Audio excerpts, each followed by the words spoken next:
Photoshop के इस video में आप सीखेंगे फाइल मेनू के अंतर्गत रिवर्ट, प्लेस, इंपोर्ट और एक्सपोर्ट ऑप्शन का यूज करना। अगर आप इन सभी ऑप्शन के बारे में नहीं जानते हैं तो इस वीडियो के लास्ट तक बने रहिएगा। नमस्कार दोस्तों, मैं हूं रंजन सिंह और आप सब देख रहे हैं द SRM यूट्यूब चैनल।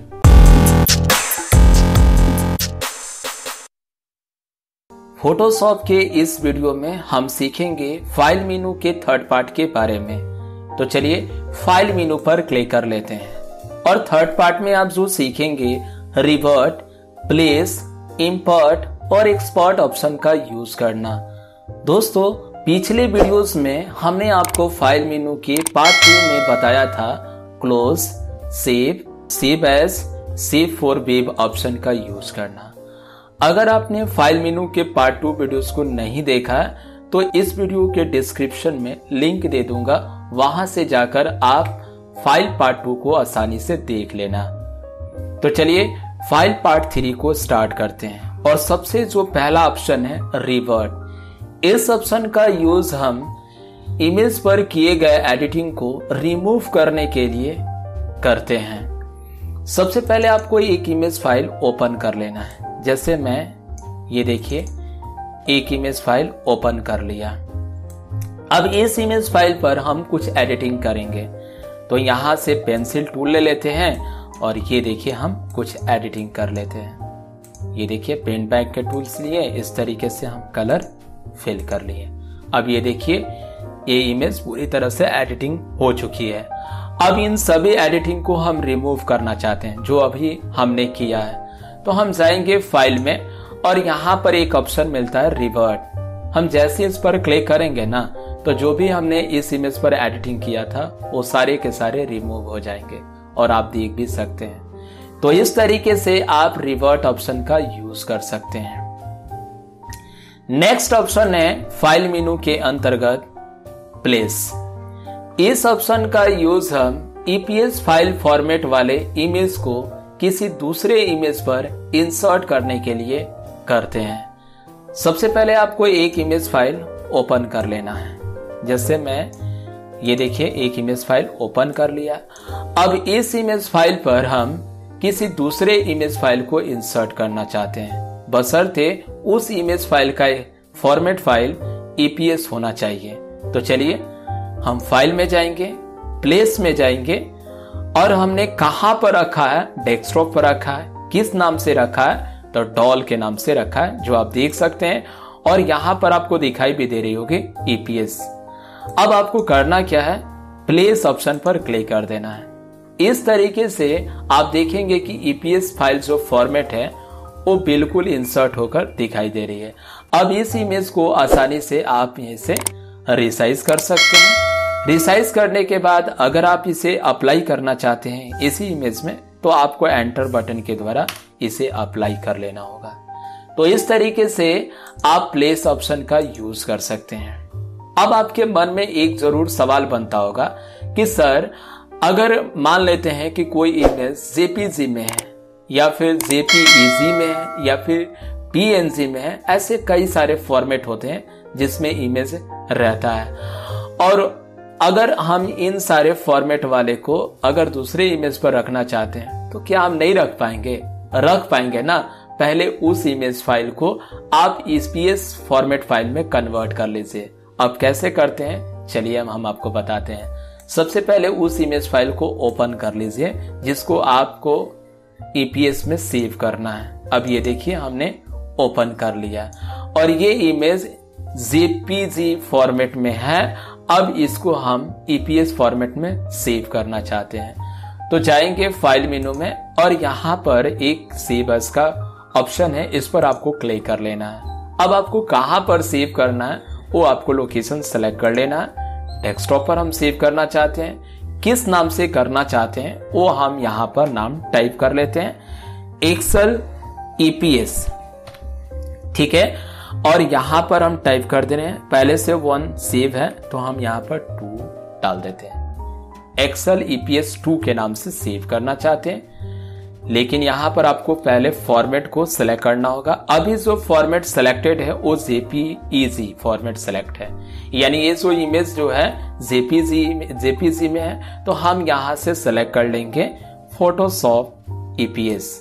उसके बाद हम जैसे सेव पर क्लिक करेंगे तो ये जो इमेज फाइल है ये आप देख सकते हैं किसी भी इमेज फाइल को ईपीएस फाइल फॉर्मेट में सेव कर सकते हैं। अब इस इमेज को प्लेस ऑप्शन के द्वारा किसी दूसरे इमेज पर आसानी से इंसर्ट कर सकते हो। अब हम आपको नेक्स्ट ऑप्शन बता देते हैं। फाइल मेनू के अंतर्गत इंपार्ट का मतलब ही होता है इंसर्ट का मतलब ही होता है लाना। अगर आप फोटोशॉप में कोई पीडीएफ इमेज को इंसर्ट करना चाहते हैं तो आसानी से पीडीएफ इमेज ऑप्शन का यूज करके ला सकते हैं। तो सबसे पहले आपको क्लिक कर लेना है। अब आपको सेलेक्ट कर लेना है पीडीएफ को। आपने कहाँ रखा है? डेस्कटॉप पर। किस नाम से रखा है? तो एक्सेल पार्ट 2। अब इसे क्या कर लीजिए? ओपन कर लीजिए। इस तरीके से आप देखेंगे कि जो भी पीडीएफ फाइल में इमेज था वो ओपन होकर दिखाई दे रही है। अब आपके मन में एक जरूर सवाल बनता होगा कि सर अगर हमें कोई इमेज को पीडीएफ इमेज में सेव करना है तो हम कैसे करेंगे? सबसे पहले आपको उस इमेज फाइल को ओपन कर लेना है जिस इमेज फाइल को आप पीडीएफ में सेव करना चाहते हैं। तो ये देखिए हमने ओपन कर लिया है। अब हम जाएंगे फाइल में और यहाँ पर सेव अस का ऑप्शन है, इस पर आपको क्लिक कर लेना है। अब आपको सेव कहाँ करना है? तो डेस्कटॉप पर। किस नाम से करना है? अब आपको यहाँ पर नाम टाइप कर देना है। तो यहाँ पर हम दे देते हैं एक्सेल पीडीएफ। आप कुछ भी नाम दे सकते हैं। उसके बाद यहाँ पर फॉर्मेट सेलेक्ट कर लेना है। अभी जेपीजी में है तो यहाँ से हम फॉर्मेट पीडीएफ सेलेक्ट कर लेते हैं और सेव पर क्लिक कर देते हैं। तो इस तरीके से आप देखेंगे कि डेस्कटॉप पर एक्सेल पीडीएफ 1 के नाम से एक फाइल सेव हो जाती है और ये फाइल पीडीएफ में होता है। तो इस तरीके से आप किसी भी इमेज फाइल को पीडीएफ में सेव कर सकते हैं। अब नेक्स्ट ऑप्शन है फाइल मेनू में इंपोर्ट ऑप्शन के अंतर्गत एनोटेशन। अब एनोटेशन ऑप्शन क्या होता है?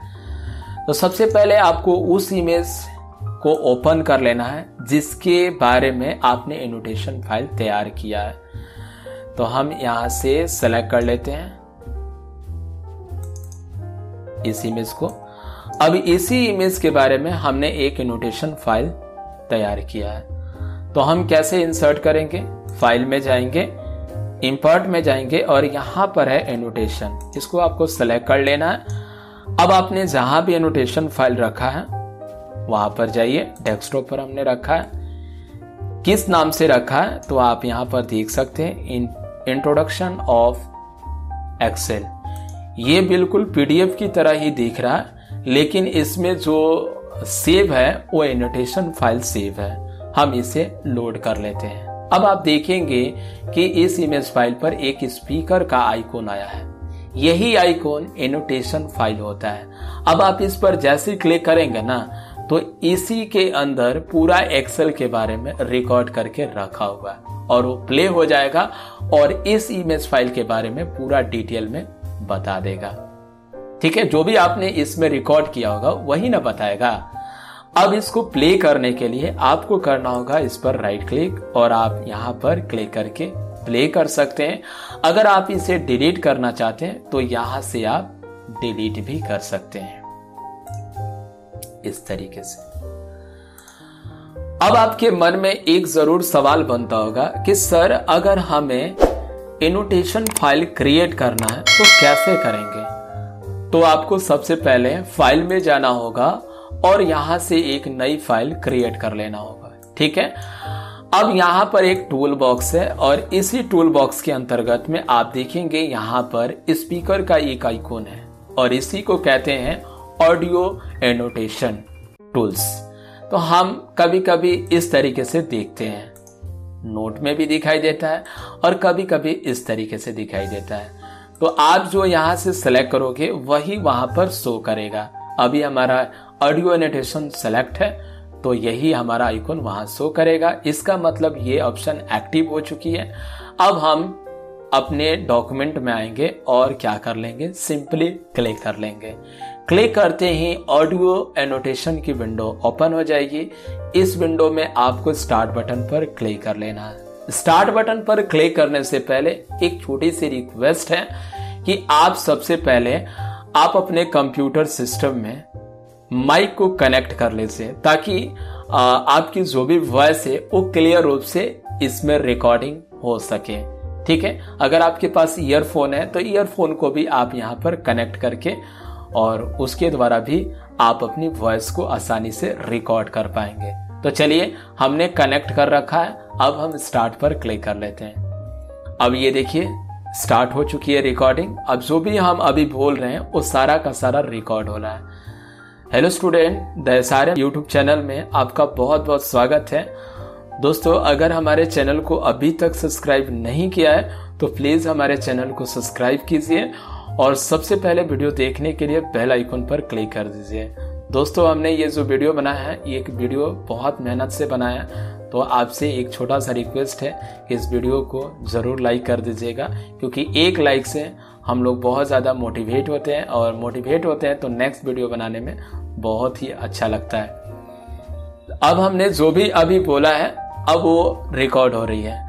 अब हम क्या करेंगे, अब हम जैसे स्टॉप पर क्लिक करेंगे तो ये जितनी भी वॉइस अभी कुछ देर पहले मैंने बोला था वो सारा का सारा इस स्पीकर के अंदर सेव हो चुका है। ठीक है, ये जो स्पीकर का आइकॉन है, ठीक है ना, इसके अंदर सारी की सारी बातें जो भी हमने बोला है वो सारा का सारा सेव हो चुका है। अब नहीं सेव हो रहा। अब हम क्या करेंगे, इसको फाइल में जाएंगे और यहां से इसको सेव कर लेंगे। अब कहां पर सेव करना चाहते हैं, तो डेस्कटॉप पर। किस नाम से सेव करना चाहते हैं तो यहां पर फाइल नेम टाइप कर लेंगे। तो हम टाइप कर देते हैं, हम अपने नाम से रंजन, सॉरी इसको डिलीट कर लेते हैं, रंजन एनो। ठीक है, एनो का मतलब एनोटेशन फाइल। अब यहां पर आपको फॉर्मेट सेलेक्ट कर लेना होगा PDF ही। ठीक है, क्योंकि जो एनोटेशन फाइल होता है वो PDF में ही होता है। अब आप इसे सेव पर क्लिक कर दीजिए और उसके बाद ओके कर दीजिए। इस तरीके से आप देखेंगे कि डेस्कटॉप पर रंजन एनो के नाम से एक फाइल यानी PDF फाइल क्रिएट हो जाती है और यही फाइल एक प्रकार का एनोटेशन फाइल है और इस फाइल को आप जहां भी इंसर्ट करना चाहते हैं वहां पर एनोटेशन ऑप्शन के द्वारा आसानी से इंसर्ट कर पाएंगे।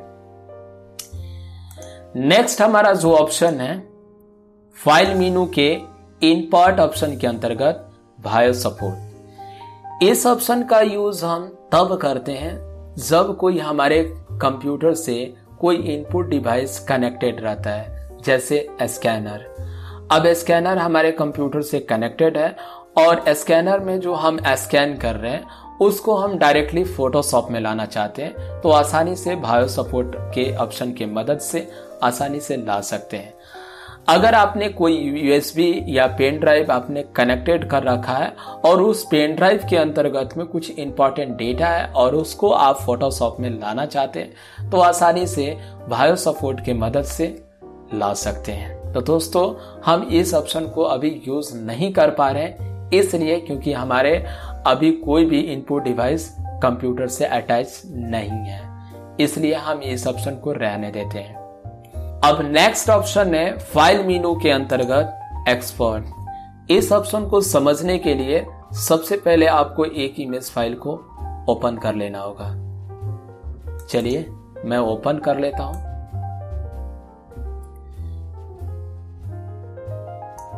ये देखिए हमने ओपन कर लिया।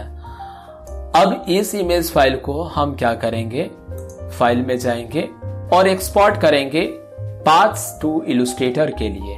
अब इलस्ट्रेटर होता क्या है, इलस्ट्रेटर एक एडोब कंपनी का ही एप्लीकेशन है जिस एप्लीकेशन में हाई रेजोल्यूशन की इमेज तैयार किया जाता है। अगर आप चाहते हैं कि ये भी इमेज हमारा हाई रेजोल्यूशन में तैयार हो तो पहले आपको पाथ्स टू इलस्ट्रेटर में जाकर इसको सेव कर लेना होगा। सेव करने के लिए आपको लोकेशन देना होगा तो हम यहाँ डेस्कटॉप दे देते हैं और किस नाम से सेव करना चाहते हैं वो आपको यहाँ पर लिखना होगा। तो मैं लिख लेता हूँ एक्सेल, यहाँ पर टाइप कर देता हूँ इलस्ट्रेटर, ठीक है। उसके बाद हम क्या करेंगे, इसको हम सेव कर लेंगे। सेव करते ही आप देखेंगे कि डेस्कटॉप पर एक नई फाइल क्रिएट हो जाती है और ये फाइल बिल्कुल इलस्ट्रेटर फाइल है। अब इस फाइल को आप फोटोशॉप में ओपन नहीं कर पाएंगे। ये जब भी फाइल ओपन होगी तो ये फाइल इलस्ट्रेटर एप्लीकेशन में ओपन होगी और ओपन करने के बाद आप इस इमेज को हाई रेजोल्यूशन इमेज में बना सकते हैं। तो दोस्तों हमारे पास कोई इलस्ट्रेटर एप्लीकेशन नहीं है तो हम इस इमेज को ओपन नहीं कर पाएंगे। नेक्स्ट हमारा जो ऑप्शन है फाइल मेनू में एक्सपोर्ट के अंतर्गत वो हाइड है। तो सबसे पहले आपको एक इमेज ओपन कर लेना है। मैं ओपन कर लेता हूं, ये देखिए मैंने ओपन कर लिया। अब हम जाएंगे फाइल में और यहाँ एक्सपोर्ट ऑप्शन है और ये है जूम व्यू। इस ऑप्शन का यूज हम वेब पेज के लिए हाई रेजोल्यूशन इमेज को सेव करने के लिए करते हैं। यानी अगर आपको वेब पेज के लिए कोई हाई रेजोल्यूशन का इमेज चाहिए तो आप जूम व्यू ऑप्शन का यूज कर सकते हैं। इसके द्वारा आप इस इमेज को एक्सपोर्ट कर सकते हैं। किसके लिए? वेब पेज के लिए। कैसे करेंगे? तो जूम व्यू पर क्लिक करेंगे। ये देखिए व्यू पॉइंट जूम व्यू की विंडो ओपन हो चुकी है। अब इसमें आपको पहले फाइल को लार्ज और स्मॉल इस तरीके से कर लेना होगा। अगर आपको लार्ज करना है तो इस तरीके से इंक्रीज करेंगे, अगर आपको स्मॉल करना है तो इस तरीके से डिक्रीज कर लेंगे, ठीक है। उसके बाद यहाँ पर टाइल साइज मिलता है तो आपको जो साइज लेना है ले लेंगे। उसके बाद यहाँ पर URL टाइप करेंगे। उस URL को आपको टाइप करना होगा जिस URL का आपके पास लाइसेंस फाइल हो। अगर आपके पास है तो उस URL को यहाँ पर टाइप करेंगे। उसके बाद आप जैसे ओके पर क्लिक करेंगे ना तो ये इमेज वेब पेज के लिए हाई रेजोल्यूशन में सेव हो जाएगी, ठीक है। तो इस तरीके से दोस्तों फाइल मेनू के अंतर्गत रिवर्ट, प्लेस, इंपोर्ट और एक्सपोर्ट ऑप्शन का यूज कर सकते हैं। दोस्तों अगर आपको ये वीडियो पसंद आए तो इस वीडियो को जरूर लाइक कर दीजिए और कमेंट सेक्शन में आप हमें कमेंट करके बताइए कि आपको ये वीडियो कैसा लगा।